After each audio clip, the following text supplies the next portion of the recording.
Buenas tardes, bienvenidas, bienvenidos a nombre del núcleo, bienvenides del núcleo de Sociología del Arte y de las Prácticas Culturales. Tenemos el honor, la felicidad de hacer el lanzamiento del segundo número de la revista A Contrahilo, una revista que fue un esfuerzo de los y las estudiantes que participan del núcleo, que es la gran mayoría de personas que participan, estudiantes de pregrado, posgrado, doctorandos, tanto chilenos como internacionales, así es que felicito como integrante fundadora del núcleo, co-coordinadora junto con Raiza Cavalcanti, felicitamos el esfuerzo que hizo el equipo liderado por Pablo Albornoz, quien va a moderar esta instancia, por dar continuidad a esta iniciativa. La instancia de hoy va a consistir en explicar, abordar, comentar el segundo número a través de sus propias escritoras, escritores, y también a través de la figura de Pablo, comentar los alcances de la revista, sus proyecciones, y por último se va a comentar el tercer número, que va a ser coordinado por la línea de arte y trabajo, conducido por Catalina Chamorro. Dejo la palabra entonces a Pablo.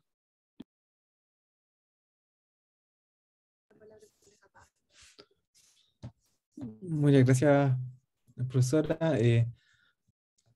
Bienvenidos, bienvenidas a este lanzamiento online, lamentablemente.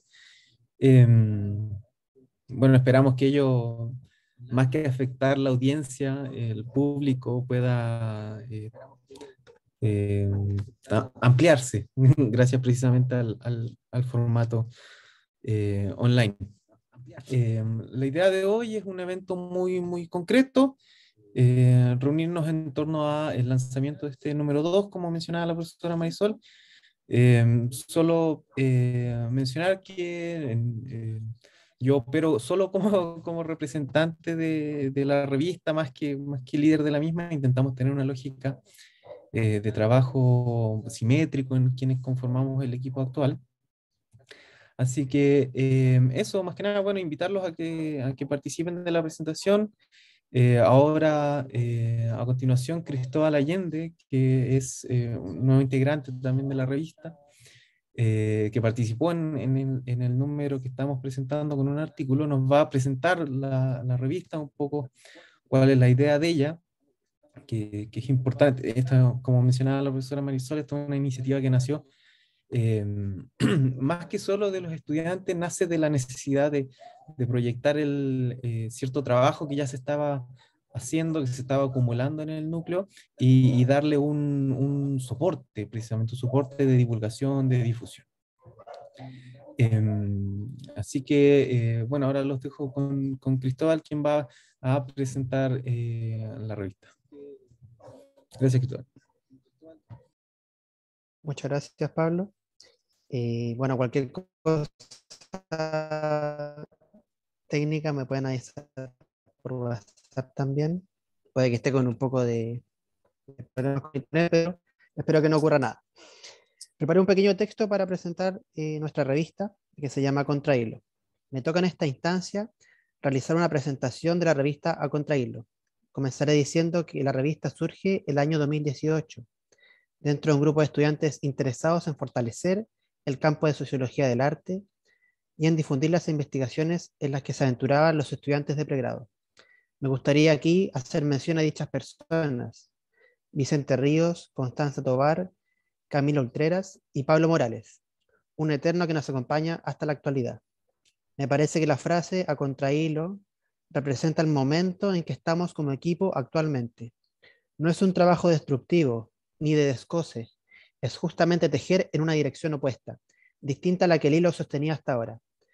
Es tejer también contra la corriente, contra el tejido socialmente impuesto, a contrahilo del manto político que nos ha cubierto y restringido durante largo tiempo. Buscamos en este segundo número y los siguientes sostener un proyecto de investigación, tejer a contrahilo una frazada que permita cobijar a los espacios de reflexión de investigadores jóvenes y consagradas en sociología del arte, y a todos quienes hacen investigación, cada uno de ustedes en este espacio de conversación y encuentro. Muchas gracias.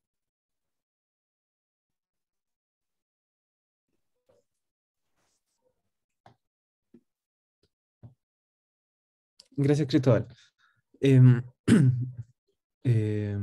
Bueno, tras esa introducción muy halagadora, creo que se nos quedó ahí en el tintero solamente una compañera que yo también recuerdo con parte fundamental del proyecto, la Jacinta Enríquez.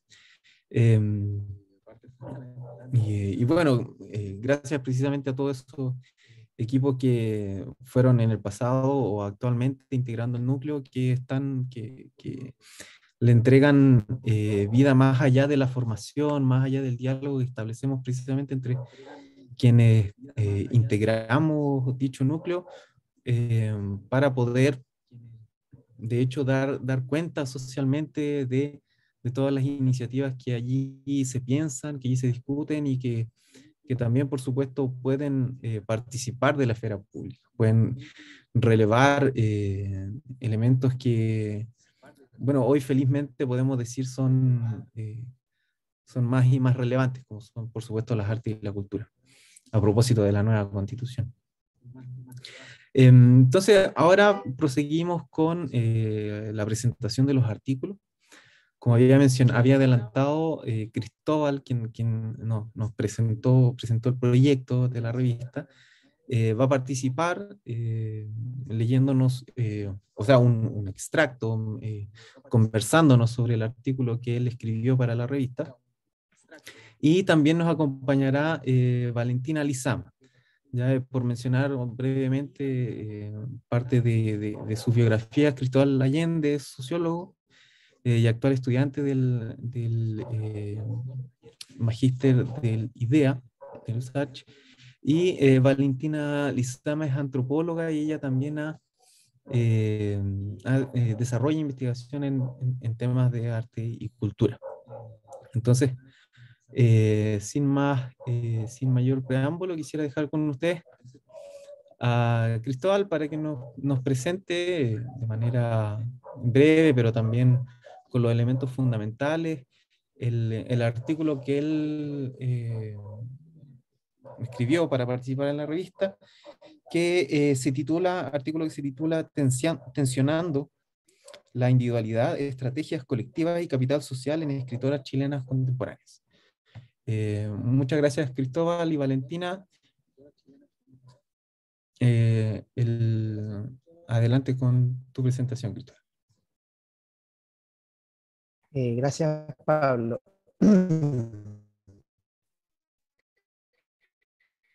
Sí, les había pedido también ahí voy a compartir. Me avisan, por favor, si se ve bien. ¿Se ve, cierto? Sí, se ve. Ya, genial. Bueno, como me adelantaba Pablo ya, el artículo que escribí se titula, como aparece aquí en la portada, Tensionando la individualidad, estrategias colectivas y capital social en escritoras chilenas contemporáneas. ¿Ya? Este artículo es un extracto de lo que fue mi tesis de investigación para el título de sociólogo, que se titula así, Construcción de trayectorias literarias en escritoras chilenas contemporáneas. ¿Ya? Ya. Quisiera primero leer un extracto. Cuando hablamos de escritura,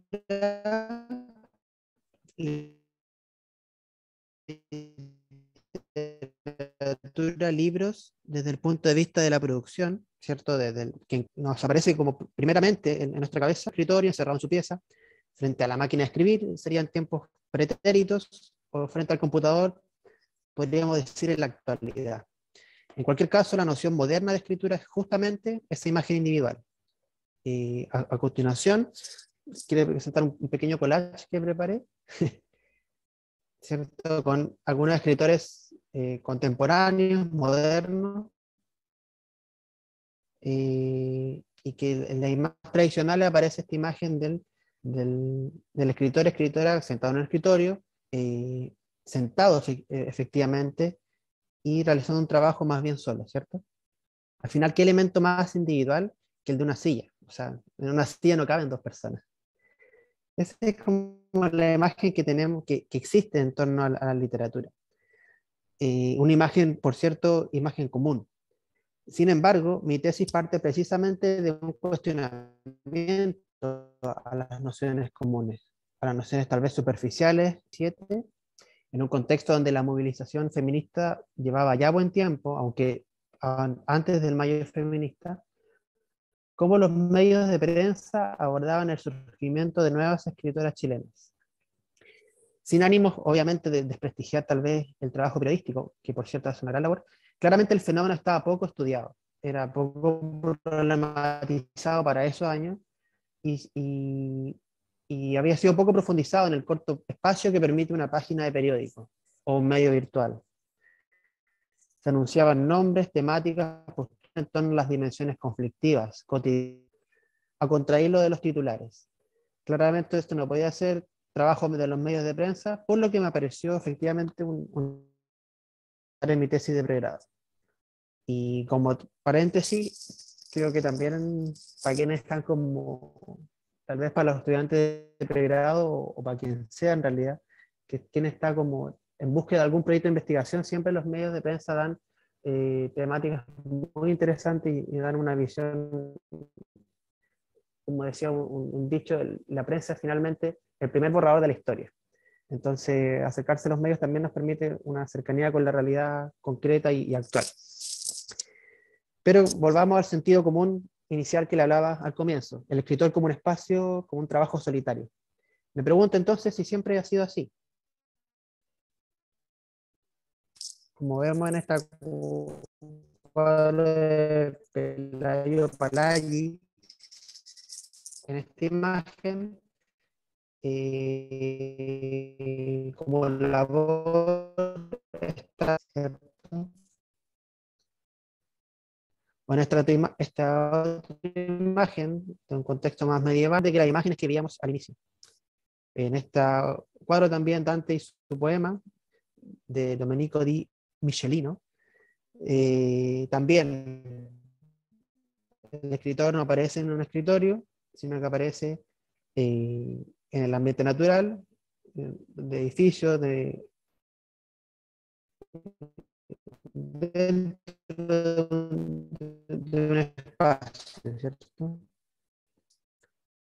Y nuevamente, quien escribe escritos, el escritor es acompañado por alguien que le dicta, alguien que está presente, ¿cierto? Entonces todo esto me lleva, esta diferencia, que acabo de abordar muy superficialmente, pero que esta diferencia entre la escritura en términos modernos y la escritura en tiempos históricos, me hace preguntar y nos llega al concepto de función autor que propone Michel Foucault en su texto que es un autor. En definitiva, y leo textualmente la cita, los libros, los discursos empleados, es decir, la medida en que los discursos podían ser transgresivos. El discurso en nuestra cultura no era originalmente un producto, una cosa, un bien, era esencialmente un acto que estaba colocado en el campo bipolar de lo sagrado y de lo profano, de lo lícito y sematorio. Fue históricamente un gesto lleno de riesgos antes de ser un bien incluido en un circuito de propiedades. ¿Qué quiere decir Michel Foucault en realidad con esto? Es que la idea de un autor dueño de un discurso, dueño de un texto, dueño de un libro, es más bien una construcción, es una forma del ser humano, más que una construcción eterna o ahistórica, ¿cierto? Es más bien, como dice él, cuando el texto puede ser interpelado, puede ser adosado a un autor, es que empieza esta figura a cobrar relevancia. Y solo también para como retomar un poco la idea de quién escribe finalmente. Aquí pongo una imagen de la junta la primera junta de gobierno, también como un guiño a lo que Pablo mencionaba de la convención, cuando más de una persona está escribiendo un texto, ¿ya? Entonces, de a poco vamos cuestionando esta idea de que o esta noción común de que la escritura es necesariamente algo solitario. ¿En qué otros sentidos la escritura también, ejemplo? La escritura se ubica dentro de una cadena de libros. Entonces, el escritor necesita de editores, editoras, lectores, lectoras, libreros, libreras, para llegar a ser un escritor o una escritora, ¿cierto? Y también, ahora no, tal vez como una propuesta más teórica, Pierre Bourdieu señala que escribir es una práctica en realidad sostenida en un hábito, es decir, en capitales de distintos tipos. Entonces, bajo este paradigma, yo sostengo en esta presentación que la escritura es una práctica pública y una práctica política. Vamos rompiendo entonces lentamente con la noción de escritor solitario.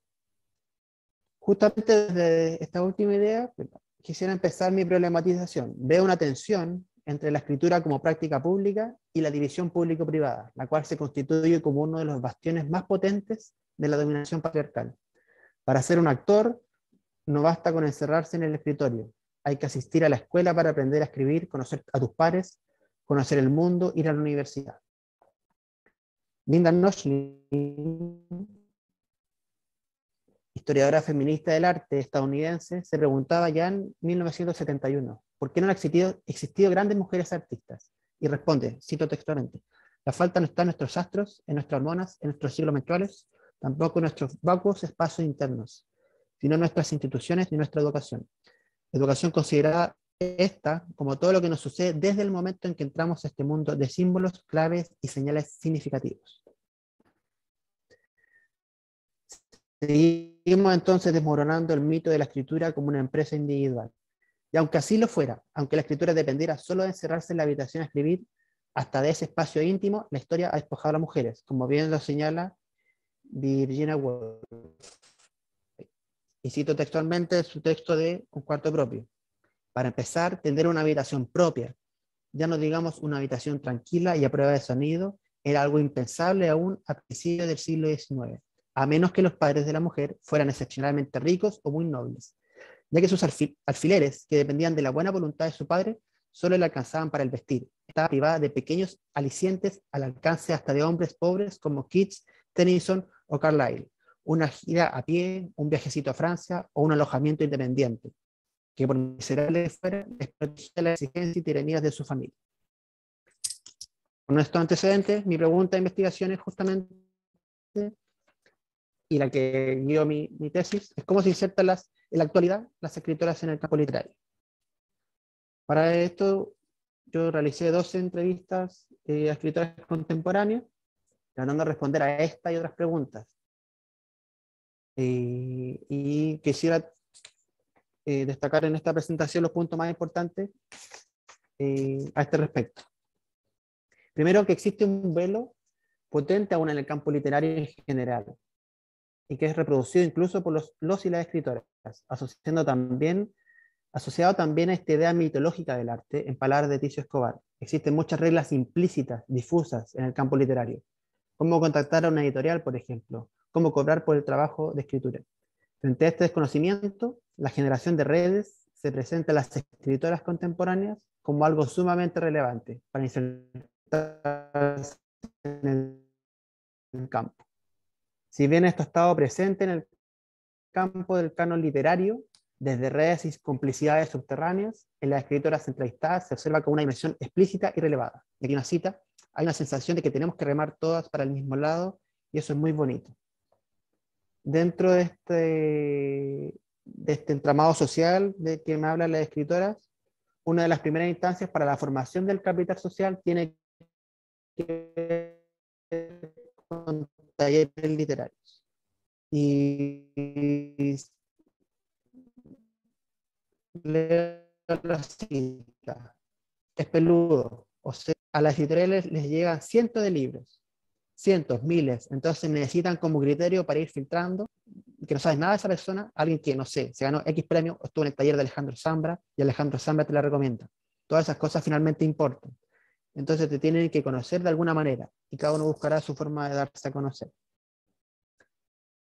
Otra escritora dice, a ver, en primer lugar, una red. que lo que te decía como al principio, la armé como medio sin saber que estaba armando una red, como sin, inconsciente de eso, porque era como la gente que conocía de los talleres literarios. Entonces, como vemos, los talleres literarios no son, incluso tal vez el ámbito educativo del taller literario, o sea, el enseñar a escribir pasa a un segundo plano, y son en realidad una de las primeras entradas al mundo social de la escritura que adoptan las escritoras entrevistadas, ¿cierto? O sea, los talleres literarios como forma de insertarse en el medio. Por otro lado, este capital social del que hablo tiene también un componente de herencia, ¿cierto? Que se transmite familiarmente. Y cito una referencia. En nuestra casa llegó Boloya Teltengon. Había estado en comida con Hortensia Bussi, por ejemplo, Viuda de Allende. Siempre es gente que puede hablar de tú a tú, escritores de todas las generaciones, escritoras, gente del mundo del periodismo, profesores. Había como de todo, y también de diferentes ideas políticas. Como que mis papás siempre fueron muy abiertos a que hubiera personas de muchos pensamientos divergentes.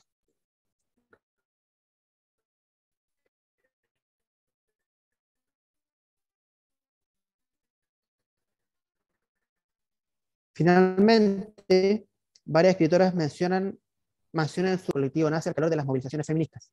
Y más allá de las descripciones políticas, la instancia se entiende justamente como un momento en donde los capitales sociales y redes se multiplican. Entonces, lo que en la historia del canon masculino se había realizado de forma solapada en redes de camaradería varonil, en la situación de Auch, esta vinculación se asume explícitamente. Y coloco una cita, hicimos este grupo que se llama Auch, y fue bien heavy porque para alguien como yo que está comenzando su carrera, ¿no es cierto? Yo tengo 3 libros, pero no soy ninguna autoridad de nada. Poder compartir en la misma mesa con la Nona Fernández, la Lina Meruane, incluso la Pía Barros o la Diamela Altit, que también se apareció una vez, es súper heavy.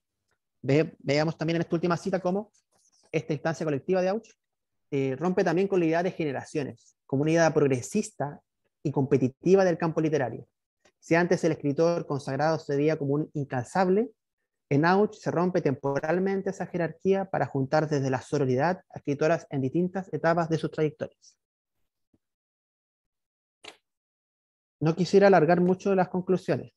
Me parece que la actualidad, en donde las crisis ecológicas de cuidados parecieran poner en tensión el relato maestro de la modernidad, pensar en formas otras de escritura, acaso menos individuales, no parecería ser algo tan descabellado. No se trata de negar completamente la figura individual, sino que de abrirse a otras formas. Por ejemplo, y pongo como ejemplo, ¿quién es finalmente el dueño, entre comillas, del derecho de vivir en paz? ¿Es Víctor Jara o es el pueblo chileno del estallido social? Tensionar la individualidad como forma de tejer a contrahilo no se trata tampoco de eliminar al escritor personal, ni la intimidad que requiere la experiencia creativa. Significa también pensar en las condiciones materiales y concretas necesarias para el proceso escritural. Implica fortalecer los espacios creativos en escuelas y colegios, con la intención de cobijar a más escritores y escritoras, sobre todo escritoras, pero también para crear una sociedad interesada por la lectura, crítica de los textos, tejer un manto literario y social gigante que permita producir y recibir los millones de relatos, historias ansiosas por salir a la luz. No solo necesitamos un cuarto propio, sino un mundo propio, el cual merezca ser contado y leído. Muchas gracias.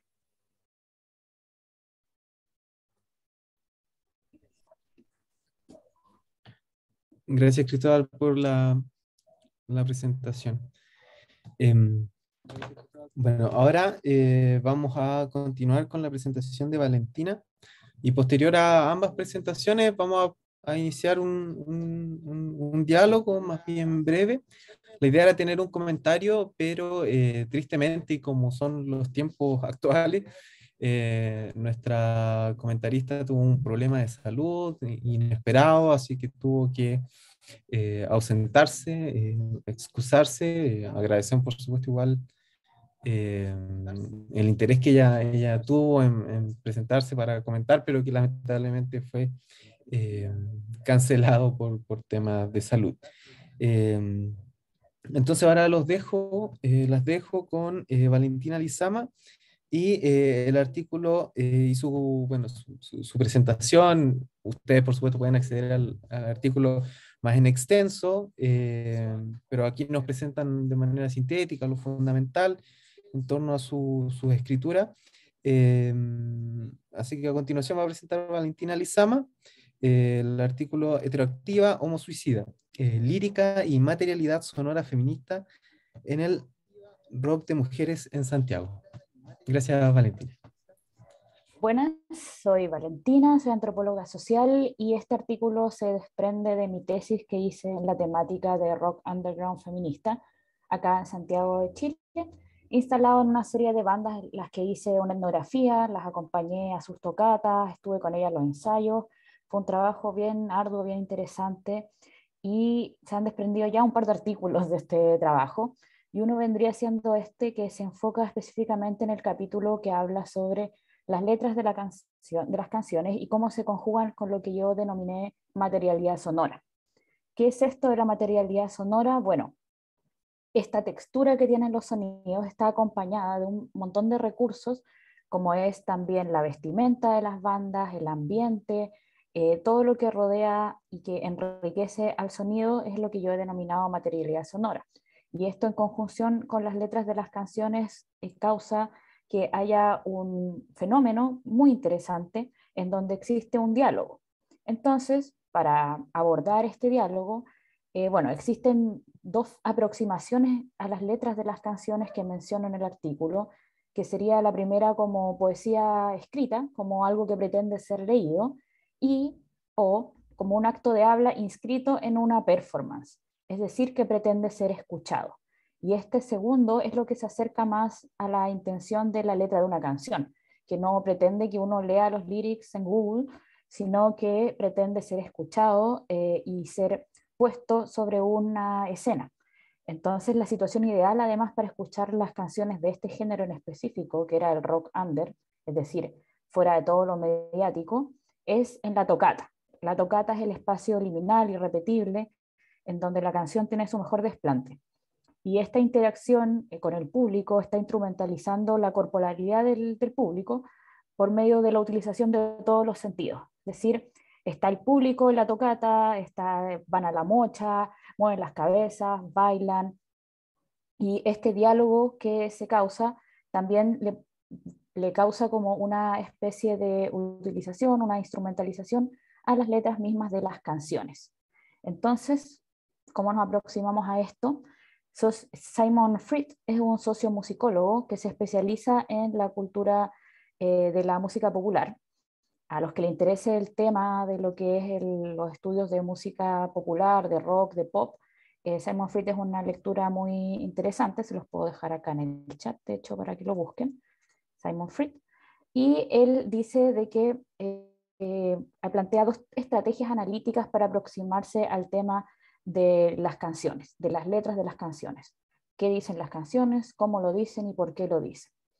El primero pone de ejemplo las canciones de amor, que es una de las temáticas más populares en la historia de la humanidad. El tema probablemente más repetido, más manoseado es el amor. Y las canciones de amor cambian a través del tiempo, reflejan cómo cambian las normas sociales, cómo las personas entienden el amor y los códigos sociales asociados al amor a través del tiempo. Y esto obviamente está cruzado con la historia, con el contexto social, etc. Entonces las canciones populares de amor expresan valores comunes, hablan por todas las personas que las escuchan y que las cantan y actúan como piezas de una historia oral. Sin embargo, como nosotros estamos hablando de música under, la música no tiene una llegada mediática, es una alternativa a esto. Entonces no representan los valores hegemónicos de la época, sino que los de un público específico. Entonces la música under, la alternativa, que es contrahegemónica, que va en contra de, que tiene un discurso antisistema, es la tradición oral de estas tribus específicas, no de la hegemonía. Entonces hay una segunda aproximación de la que habla Simon Fried, que se acerca más a esto, y habla de cómo las canciones responden a determinados propósitos. El autor plantea un ejemplo de la música negra. ¿Por qué? Porque en estas canciones, las canciones eran mucho más sufridas, mucho más tristes, más melancólicas, y porque tenían un propósito distinto, que era el de la catarsis, y está anclado a un contexto histórico completamente diferente al de las canciones de amor blanca. Entonces, esto tenía distintas posibilidades líricas, porque servía a un propósito distinto. Entonces, en mi análisis de la letra de las canciones, acompañada con la materialidad sonora de dichas canciones, yo me apego más a esta segunda aproximación, en donde vemos el propósito de las canciones, el propósito de este diálogo que se forma con el público, de la materialidad sonora que acompaña las letras de las canciones. Acá lo ideal sería como haber estado en un lugar físico para poder ponerle las canciones y que las pudieran escuchar, pero se las voy a dejar en el chat y las pueden buscar en YouTube. Están. Para que puedan como tener la idea, porque si bien algunas son grabaciones del disco y distan bastante de su versión en vivo, igual uno puede llevarse una idea de la materialidad sonora que acompaña las letras. Entonces, el propósito de estas letras y de estas canciones no responde al mercado. Estamos hablando de música under, de rock, y además estamos hablando de algo súper específico, que es rock hecho por mujeres y también por mujeres disidencias sexuales. Entonces, si ya el rock under muestra como una separación contrahegemónica, acá estamos hablando de una música que tiene una doble como lucha, una doble resistencia en cuanto está contra la hegemonía, pero también está contra el patriarcado que se reproduce en el mismo mundo underground. Entonces, su propósito es bastante más específico y también está más limitado a su público objetivo ideal, que serían mujeres que se identifiquen con estas temáticas. Entonces, esto no es sobre la idea en sí misma, sino que la expresión de estas ideas. Las canciones de amor no hacen que las personas se enamoren, pero entregan los medios para articular los sentimientos asociados al estar enamorado. Entonces, las canciones se transforman en narrativas y las letras dejan de ser solo palabras, sino que son palabras en performance, una relación persuasiva entre el cantante y su público en esta instancia única y irrepetible que es la tocata. Acuñando a otro autor es Daniel Levitin, también un autor muy interesante que tiene un libro que se llama Tu cerebro y la música. Lo voy a dejar también en el chat para lo que les interese. Es bastante pirateable este libro, así que pueden buscarlo. Y muy interesante porque está desde un lenguaje no académico, sino que más de divulgación. Y él habla como de la música en una perspectiva evolutiva y de cómo la música ha estado presente de forma perpetua en la historia de la humanidad y cómo reacciona a ciertas reacciones mismas de las personas y su cerebro. Y acuña distintas categorías para ordenar estos propósitos musicales. En esta investigación yo tomé algunas de sus categorías y las crucé y las adapté para poder utilizarlas respecto no solo a, como a un público global, sino que a lo que me interesa, que es las mujeres. Las mujeres disidentes, las mujeres rockeras. Entonces, la primera categoría es la categoría del conocimiento. En el caso de Levitin, él habla del conocimiento de las personas, como de una persona homogénea, de una persona bastante general, pero yo lo remito al conocimiento de las mujeres. Entonces, esta categoría es lo que sabemos las mujeres. Como en esta especificidad de la utilización de la música, cuando hablamos de conocimiento, queremos comunicar información sobre el mundo y la sociedad que nos rodea, contar historias, codificar lecciones aprendidas que no deben ser olvidadas, el saber o el haber pasado por situaciones terribles para aprender una lección. Todo esto refleja intereses, prioridades, motivaciones, emociones, etc. Entonces, acá uno de los ejemplos que pensaba de la música, de las bandas que investigué, con las que etnografié, con las que estuve, es las Orregias. No sé si las conocen, se las recomiendo y les dejo el link en el chat. Orregias con la canción Heteronormativa, que es la que le da el título a mi artículo. Heteronormativa es una canción que cuenta la experiencia de una mujer lesbiana que habla de una mujer que también conoce y dice, ¿de dónde saliste tú tan heterosexual? Si tú no eres hetero, por Dios. Entonces, con la letra, que es una letra pegajosa, repetitiva, con un coro estridente, va dando a entender este mensaje, este saber, esta experiencia. Lo que pretende es contar una experiencia, contar una historia que tiene una lección. que habla de una temática que es la heteronorma. Entonces, lo que hace esta canción es traspasar este conocimiento. ¿Y de qué recursos se apega para hacer esto? Es una letra que tiene instantes que son repetitivos, que es de un coro que es pegajoso, que es fácil de que el público se acople a esto, y que utiliza elementos sonoros, materiales sonoros, como son una saturación acompañada de gritos, acompañada de vocalizaciones que hacen que el público pueda unirse de forma simple, y también como con bailes, con ropa que van de acuerdo como a la idea de el mensaje que se quiere expresar.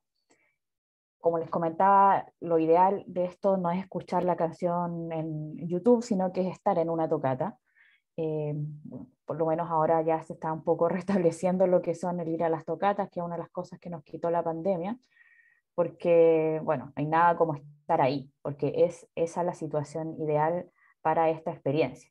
Y es en la tocata en la que se conjugan todos estos elementos: la letra, la música, la performance, para transmitir este mensaje, este conocimiento, lo que sabemos las mujeres, lo que saben las orregias, lo que saben las mujeres lesbianas, que es esta heteronorma que fuerza a muchas mujeres a pretender ser algo que no son. Y ese es el conocimiento que se traspasa por medio de esta canción, que es heteronormativa. La recomiendo, un buen tema, búsquenlo, disfrútenlo.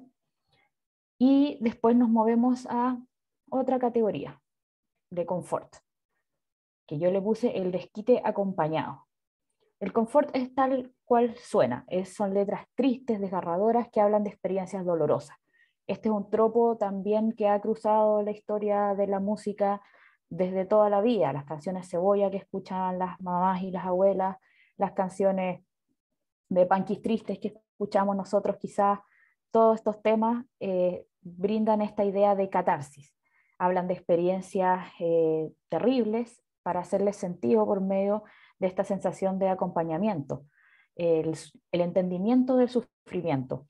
Levitin en su libro menciona de que existe un componente fisiológico que hace que cuando uno está triste, las canciones alegres le sean desagradables. Tú no quieres saber que el otro está feliz, la va a estar pasando súper cuando tú estás sufriendo.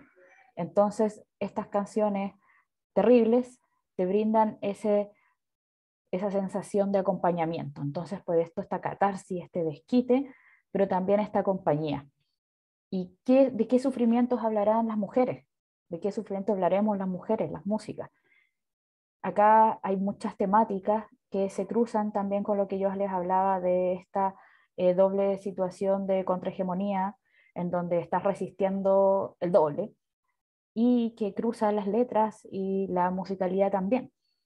¿Te imaginas de que una materialidad sonora acorde a una canción triste, a una canción desgarradora, también es algo que evoca esta sensación de desgarro? Entonces acá tenemos canciones saturadísimas, llenas de gritos, llenos de una musicalidad que a veces puede llegar a sonar sucia, pero que tiene una intencionalidad muy evidente, que es de simular como esta marejada interna de emociones.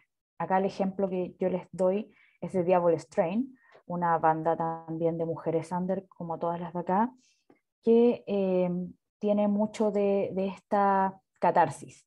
La canción se llama Furia y es tal cual su nombre lo dice. Hay una repetición de sensaciones, como de adjetivos que evocan esta furia.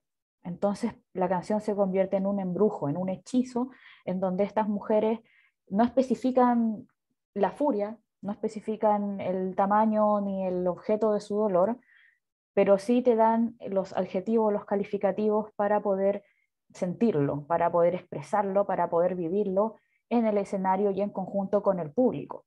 Acá es una canción que está llena de pedales, de efectos de pedal, que te dan esta sensación como de huracanada, con mucha vocalización. Las letras no empiezan hasta la mitad de la canción, porque todo lo que precede es como esta previa a la furia, al grito, como esta marea antes de la tormenta. Entonces se va construyendo esta tensión que luego se explota cuando empieza la letra de la canción, que ya explicita que esto va de una catarsis y el público responde de acorde, con movimientos también que son como estar en un trance. Más que la mocha acá, más que el mosh pit, existe como lo que es el movimiento de cabeza, los movimientos repetitivos, que te hace sentir parte como de este trance, de una canción que va completamente increciendo hasta soltar todo lo que es esta furia. Diablo Strain es una banda que tiene mucho de este confort, de este desquite acompañado. Otra canción de ellas que va por la misma línea es Autoexilio, que también tiene una letra que, tal como lo dice su nombre, habla como de este estar aparte, de estar al margen. Entonces, acá podemos ver un poco de esta furia, de esta marginalidad, de esta tristeza y también de esta ira. Sin embargo, no son las únicas emociones claramente que pueden brindar el confort. También puede ser una tristeza más pasiva, pero lo que vemos que se repite más, al menos en esta escena, es dejar atrás la pasividad que quizás ha representado con muchas veces el quedarte en los problemas, y acá se cambia por una furia, por un enojo que es más movilizante. Entonces, nos movemos un poco de la pena quieta para esta rabia que trae consigo quizás los cambios, y que da cuenta también del discurso que tienen estas bandas y el discurso en el que están anclados también, el momento, la época. Esto fue previo al estallido social, pero fue cercano a los tiempos de las primeras protestas feministas. Recuerdo haber estado en un concierto, una tocata de Dadalú, inmediatamente después de una de las grandes marchas que hubo, y el público ya llegaba directo de la marcha.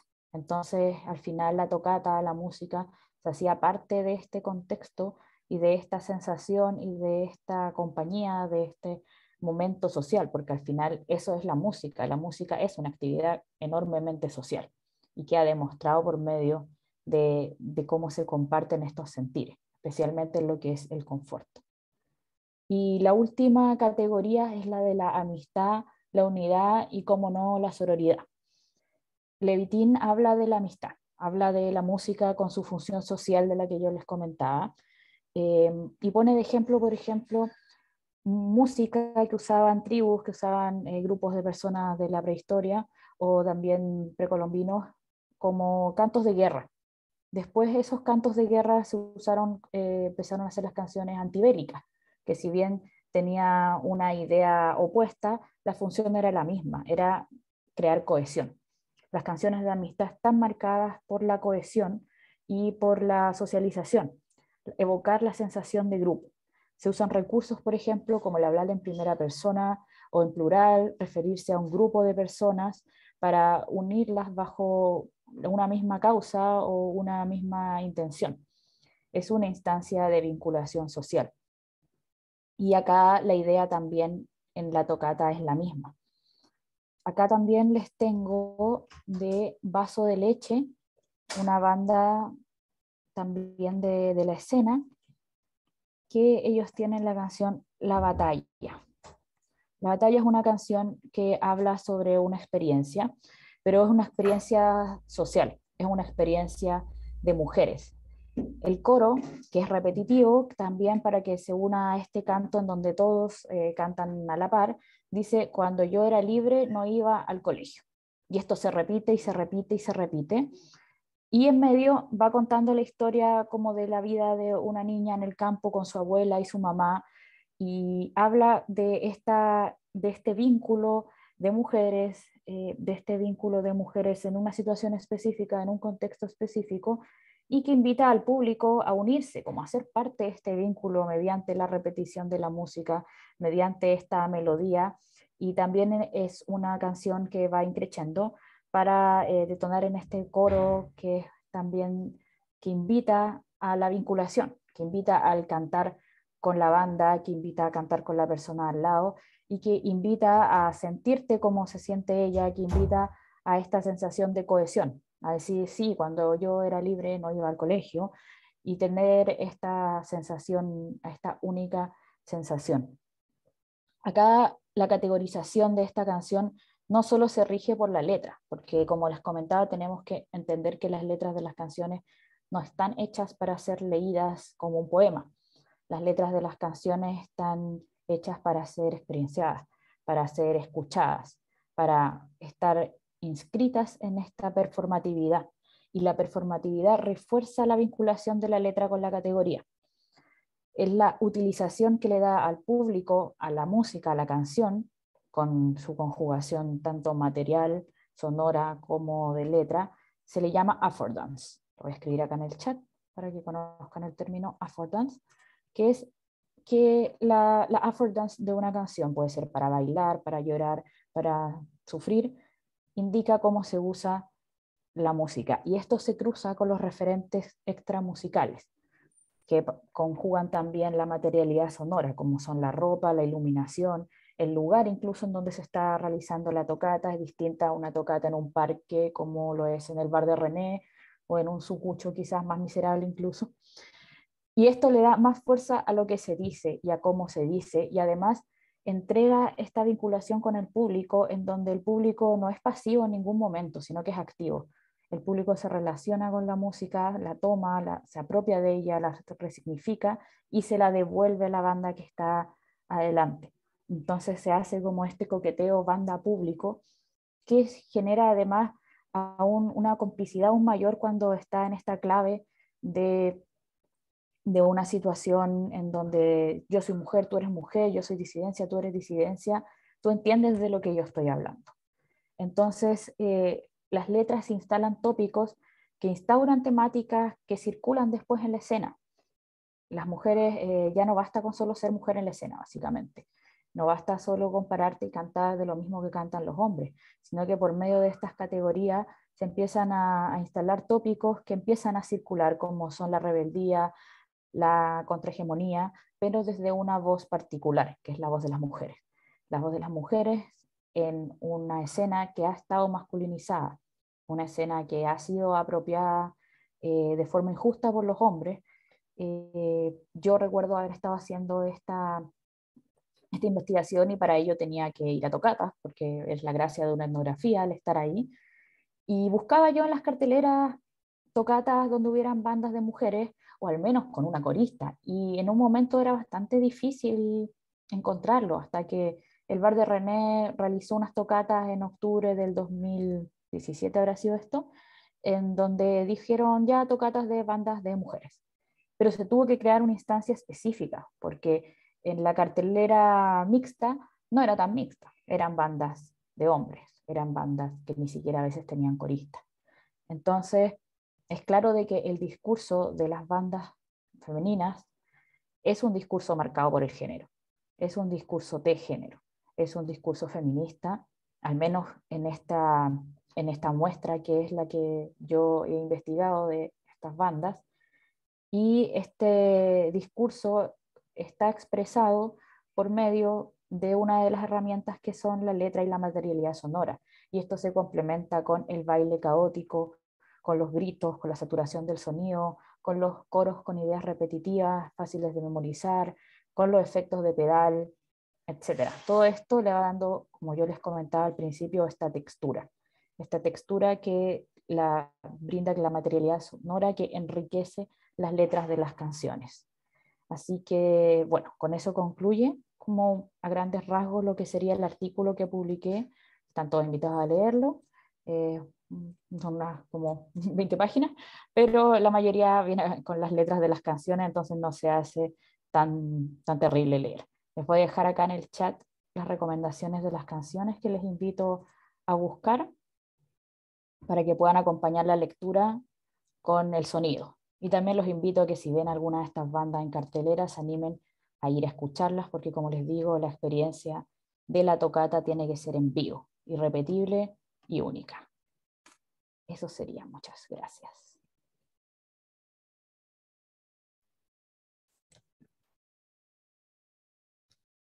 Gracias, Valentina, por esa presentación. Yo creo que todos queremos ir a ver una tocata, ¿o no? Precisamente las pandemias nos privó de varias experiencias que participan mayormente de lo que solemos enmarcar como experiencias culturales, ¿sí? Fuera de que se ha hablado de una especie de impacto en la lectura, en el consumo eh, a través de medios digitales, etcétera, pero toda esa otra experiencia mucho más espacial de la música se afectó mucho por la pandemia. Y agradecemos, por supuesto, mucho esa mirada que Valentina nos aporta a propósito de música de mujeres, mujeres disidentes y en contexto de una escena underground en nuestro país, en Santiago.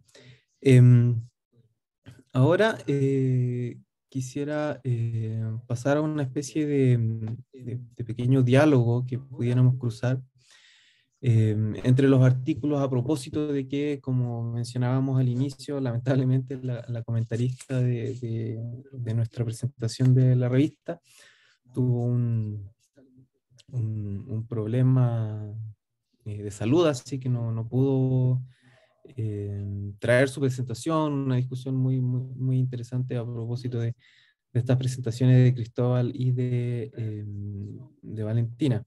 Entonces, quisiéramos con algunas participaciones de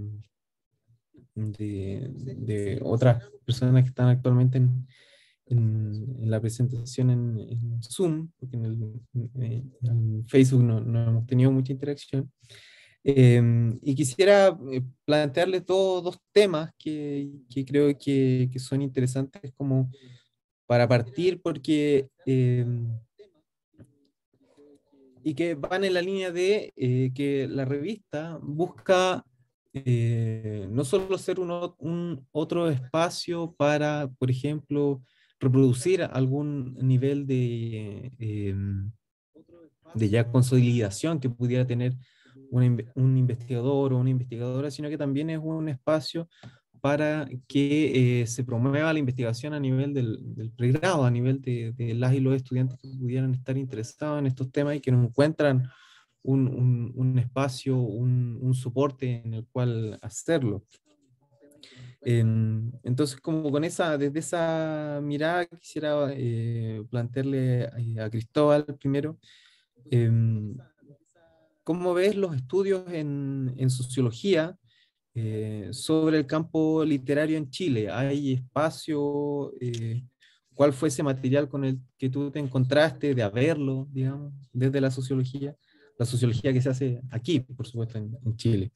Y a Valentina, considerando precisamente el, el carácter metodológico de esta investigación, que creo que también es uno de los elementos más importantes y que, bueno, permanentemente y de manera como un poco ya como lo mejor que nos aporta, por así decirlo, la antropología y la etnografía. Quisiera preguntarte ahí por cuáles serían unos tips, unos consejos, digamos, de tu experiencia trabajando / investigando, por supuesto, en música en vivo, quizás, por supuesto, también considerando ahí en música de mujeres disidentes, etcétera. Como les decía, un poco en esta lógica, quizás no solo de difusión de las investigaciones de ustedes, sino que también como de invitar a hacerse parte de una comunidad como es la idea que tenemos nosotros.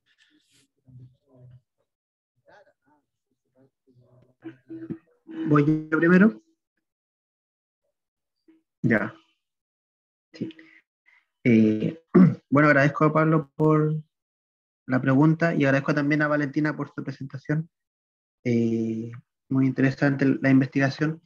Y respondiendo a la pregunta del Pablo, con los antecedentes que me encontré en términos de sociología en relación al ámbito de la literatura, efectivamente, como tomando la triada producción, mediación, recepción, la producción de literatura es lo menos abordado desde la sociología, ¿ya? Como que en realidad ese ámbito está mucho más trabajado como en los estudios literarios, y en el ámbito de la sociología hay harto trabajo con respecto a la lectura, ya, bueno, partiendo por los estudios que se arrojaron desde el ministerio, pero también lectura digital, Ahí Carolina Gainza tiene harto trabajo. Y lo otro es el tema de las mediación, pero también enfocado en cierta mediación que son las editoriales. Hay harto como investigación en el campo de las editoriales, por lo que yo revisé.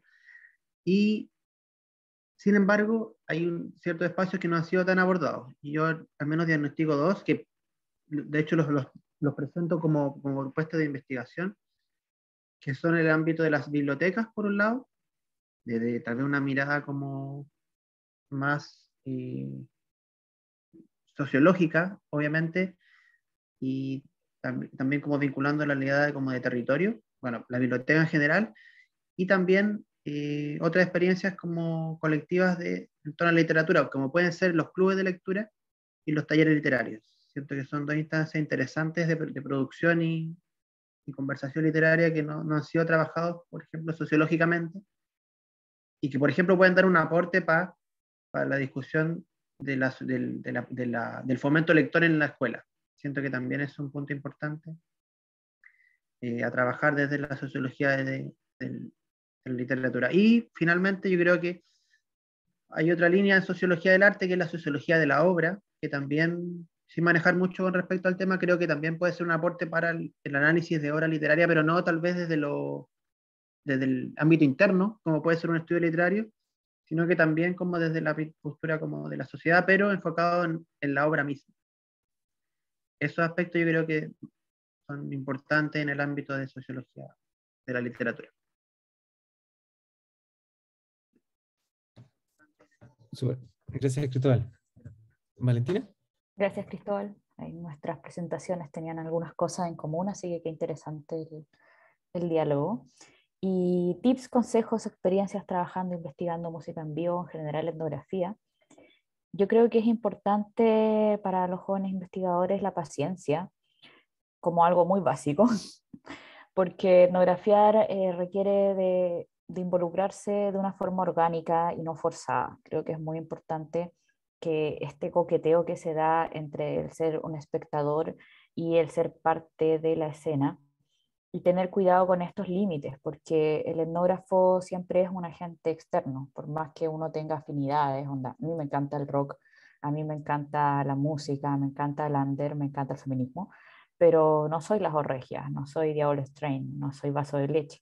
Entonces acá hay que cuidar de estos límites y aproximarse de forma orgánica, paciente y metodológica, teniendo en consideración los tiempos, y los 5 sentidos son lo más importante también a la hora de hacer etnografía. El estar ahí implica escuchar, ver, sentir, oler, todo. Y todo puede ser relevante a la hora de una etnografía.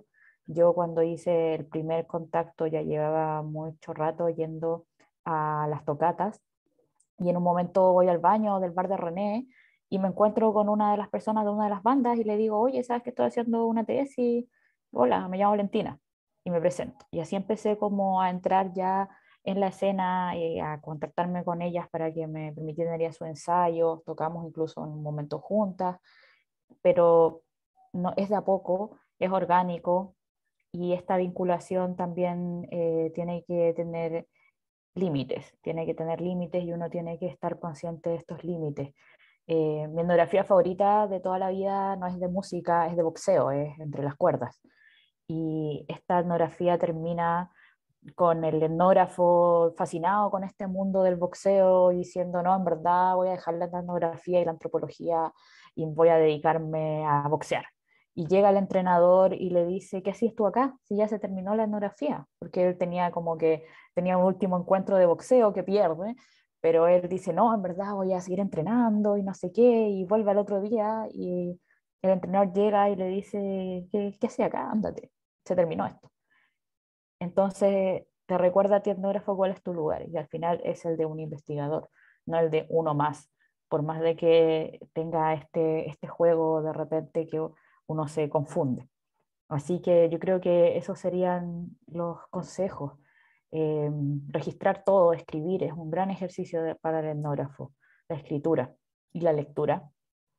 La escritura para tener esta como bitácora de lo que son los sentidos en la escena, en lo que sea que estés etnografiando, Fíjate en los olores, fíjate en los colores, en las sensaciones, todo puede ser relevante. Anótalo, pero vívelo primero, no estés preocupado de tomar nota en el lugar.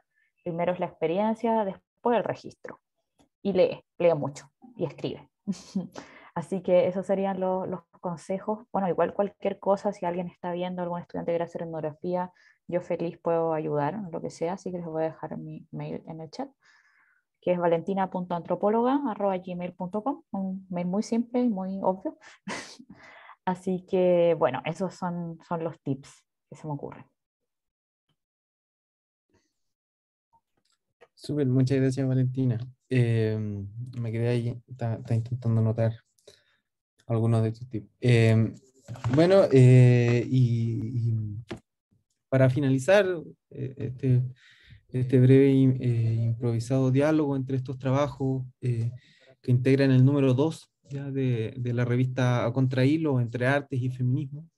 Ya, quisiera ver si es que ahí podemos generar alguna conversación entre ustedes a propósito de que es el feminismo, ¿sí? Es el 2018, el 2019, la última gran marcha del 2020, ahí en marzo, de hecho, el feminismo como un marco que de hecho reunió estos artículos, ¿ya?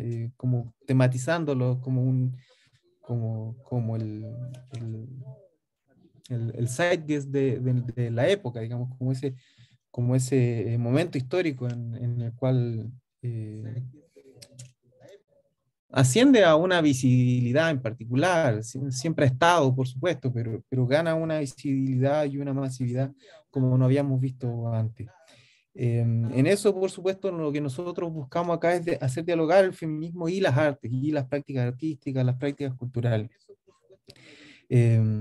Recordaba que justo ahora, a propósito de algo que mencionaba Cristóbal, ahora a las 4:30 presentaban un estudio sobre lectura digital, así que lamentablemente a veces se cruzan este tipo de eventos que pudieran ser de interés para las personas también que nos están mirando ahora.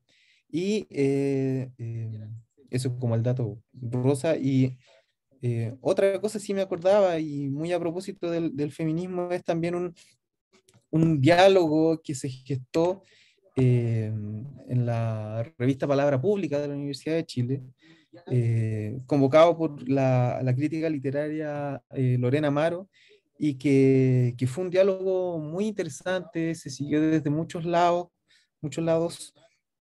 y creo que lo más interesante fue que mostró precisamente aspectos que podemos tomar desde ambas investigaciones, la visibilidad de una discusión, la visibilidad de un tema, como eh, el performar, de hecho, la crítica, la autoría, como nos hablaba Valentina, pero bueno, vinculado a un tema concreto como era el de los proyectos literarios, de hecho, que era lo que hablaba ahí, y dialogaron varias escritoras, Lina Meruane, Nora Fernández, Natalia Berbelagua, etcétera, Alejandra Guatamaña, no me acuerdo todas, pero Valentina Oce, hubieron varias personas ahí que intervinieron.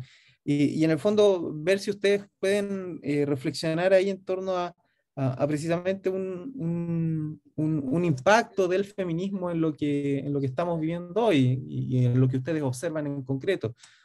Prácticas artísticas, prácticas culturales. Quizá olvidemos un poco del COVID, pensemos en un mundo que podemos interactuar libremente, pero ¿cómo ven ahí el feminismo participando de las prácticas artísticas y culturales? Muy interesante eso, ese diálogo que mencionas, que fue como un cagüín en su momento, ahora es un objeto de estudio. Bueno, de lo que yo recuerdo o lo que yo destaco, lo que más quedó en mí de esa conversación fue esta idea de todas las mujeres somos todas las mujeres, y el no estar de acuerdo con eso, porque en la investigación y en la vida te das cuenta de que el feminismo no es uno solo y las mujeres no son una sola, y hay muchas cosas que cruzan estas corrientes, estos movimientos, estos sentires, como es la clase, las disidencias. Claro, hay una lucha conjunta, hay una lucha que se entiende como una sola, pero también hay muchas vertientes, hay muchas mujeres y hay muchas experiencias.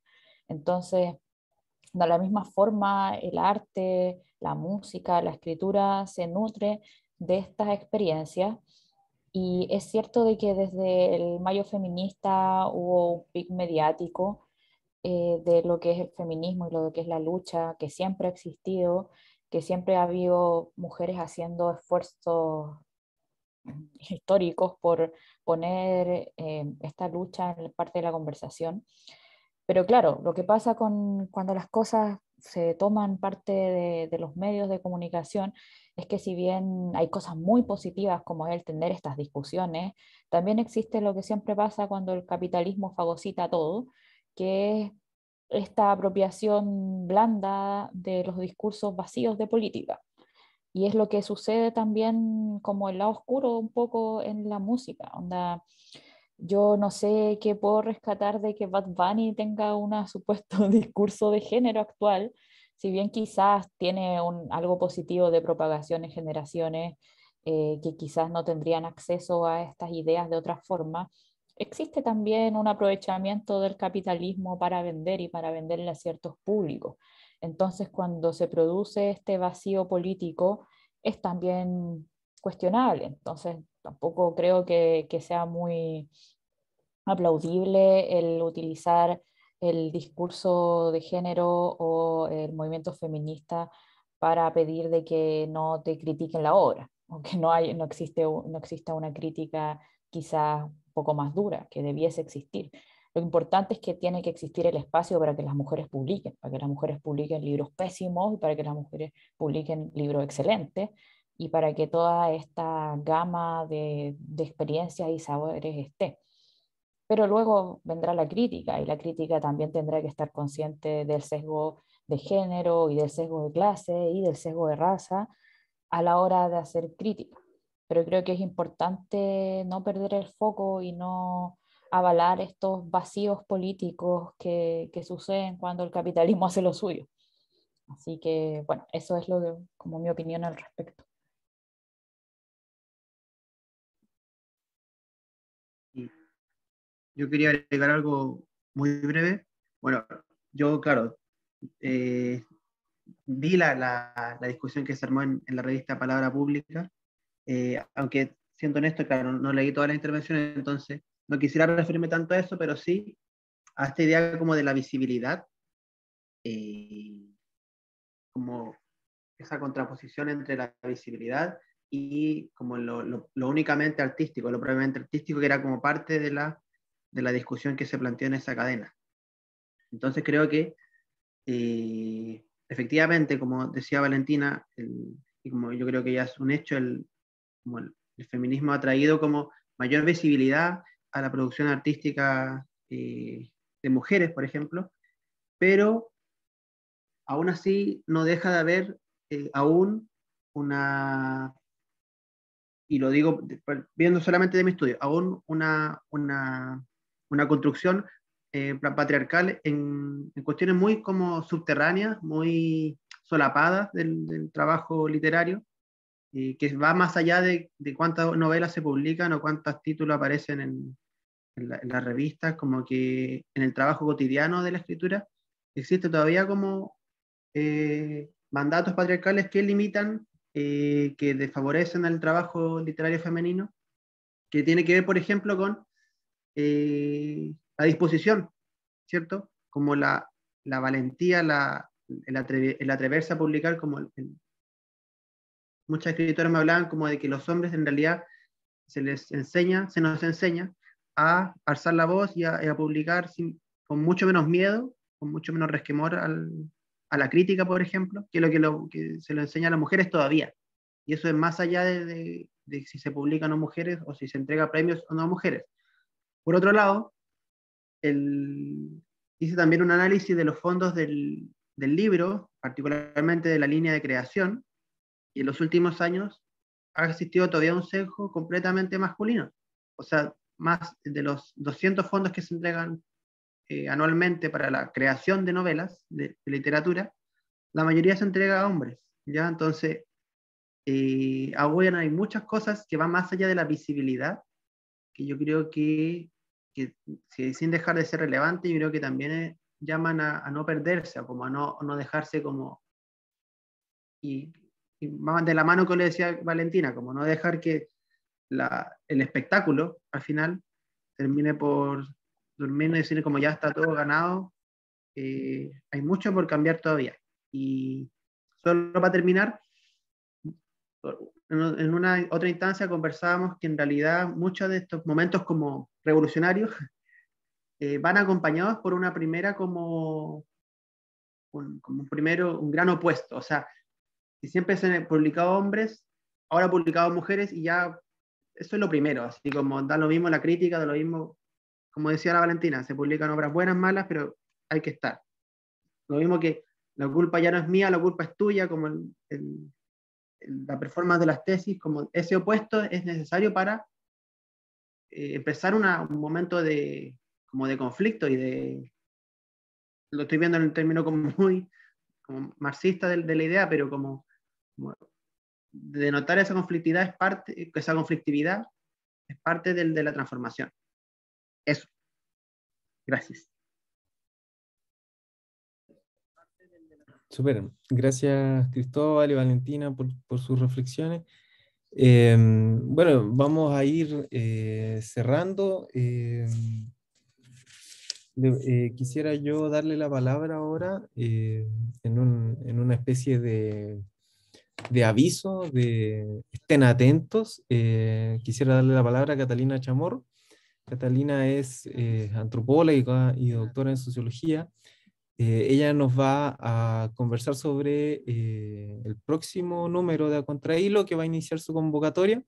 Les estaremos avisando por todos los medios disponibles para ello, así que le agradecemos ahora a Catalina que nos presente las grandes líneas para ir cerrando el encuentro de hoy. Gracias, Catalina.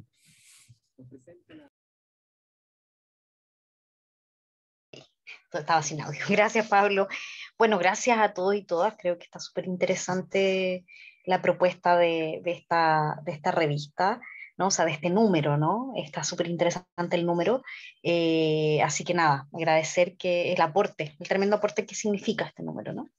Y bueno, en esa misma línea nos toca el desafío a nosotros como línea de arte y trabajo abordar el siguiente. Abordar el número 3 de la revista, abriendo otro tema que igualmente es muy contingente, o sea, muy contingente, muy importante en el contexto actual, ¿no? Que es el tema de arte y trabajo, ¿ya? Los diálogos, los debates y los desafíos entre arte y trabajo. Ese va a ser, esa es la convocatoria del próximo número, ¿vale? Sabemos que en la tradición de la sociología del arte, el reconocimiento de la figura del trabajo artístico resulta súper sugerente para analizar la situación de los procesos de producción artística y cultural, pero también para analizar las condiciones de vida de los y las artistas, así como de otros actores que configuran el mundo del arte. No obstante, la incorporación de la dimensión laboral al análisis del arte no ha estado exenta de problematizaciones y desafíos. En este marco, entonces, la convocatoria que hacemos para el próximo número invita a presentar artículos teóricos o de resultados de investigación que aborden estos debates, que aborden estos desafíos para el análisis del arte y del trabajo, ¿ya? Así como las articulaciones entre las tradiciones de la sociología del arte y de la sociología del trabajo que permitan potenciar estos diálogos.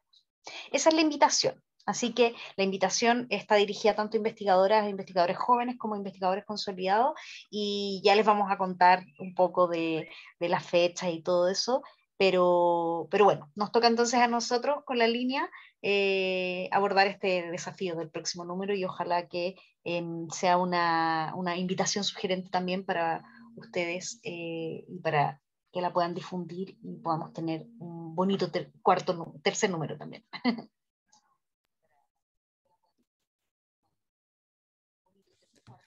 Gracias, Catalina.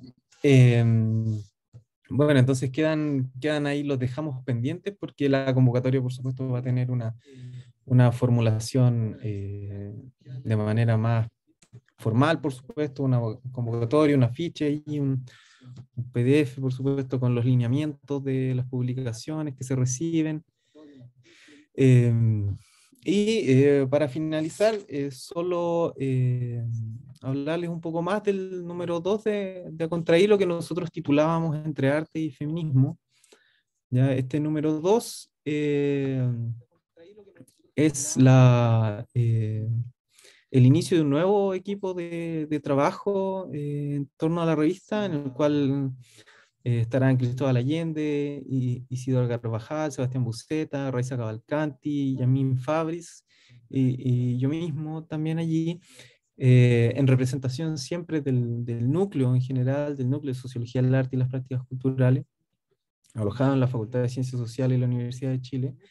Bueno, también agradecer, por supuesto, que este segundo número fue gracias al financiamiento de iniciativas a través de los fondos azul de la universidad, que nosotros pudimos gestionar su realización. Invitarlos a poder leer los artículos, a poder dialogar con ellos. El número lo encuentran íntegro en la plataforma de academia.edu. ¿Ya? Ahí ponen revista Contra Hilo número 2 y les va a dirigir hacia donde se encuentra alojado. ¿Ya? Brevemente señalar que la revista fue prologada por Carolina Franch, ya, y cuenta con 3 artículos de investigadores e investigadoras jóvenes, o sea, 5, perdón, y de hecho incluye también una traducción que se incluyó en especial para este número. Reitero la invitación a que puedan revisar el número en la plataforma academia.edu y esperamos vernos próximamente en el lanzamiento del tercer número o en alguna otra actividad en el marco del núcleo. Le agradecemos su presencia a todas, todos, todos quienes se encontraban presentes en el Zoom, en Queremos el dejar Facebook. una cosita pequeña, Pablo, por favor. Sí, adelante, profesor. Bueno, a nombre del núcleo, agradecer al equipo, que fue un equipo fundador, pero que se ha ido también sedimentando, que ha ido transformándose, nutriéndose con nuevos y nuevas integrantes. Invitarles a estar atentos y atentas a la convocatoria que va a enviar la línea de arte y trabajo a través de Catalina Chamorro y el equipo, y contarles que la próxima actividad del núcleo va a estar a cargo de Francisco Checa. Él es doctorando en la Universidad de Granada en sociolingüística, está haciendo su estancia de investigación en nuestra facultad. Ayer, de hecho, fue invitado a intervenir en una actividad que organizaron los y las estudiantes que están ahí en toma, pero que están activos y activas. Así es que él va a organizar una actividad, también probablemente online, no sabemos todavía, pero los tendremos al corriente el tiempo que le queda acá, se va a mediados de junio, sobre hip hop, que es su tema de trabajo.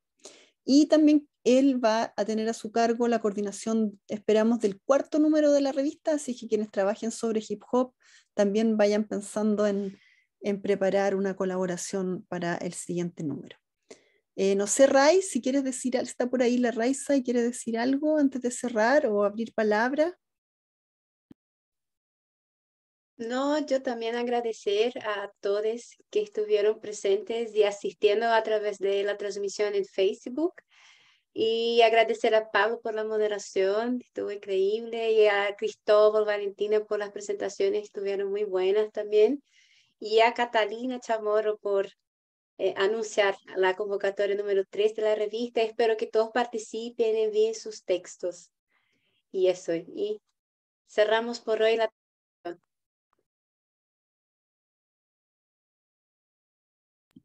Perfecto, que estén muy bien. Muchas gracias a todos y todas. Hasta pronto. Chao, chao. Gracias.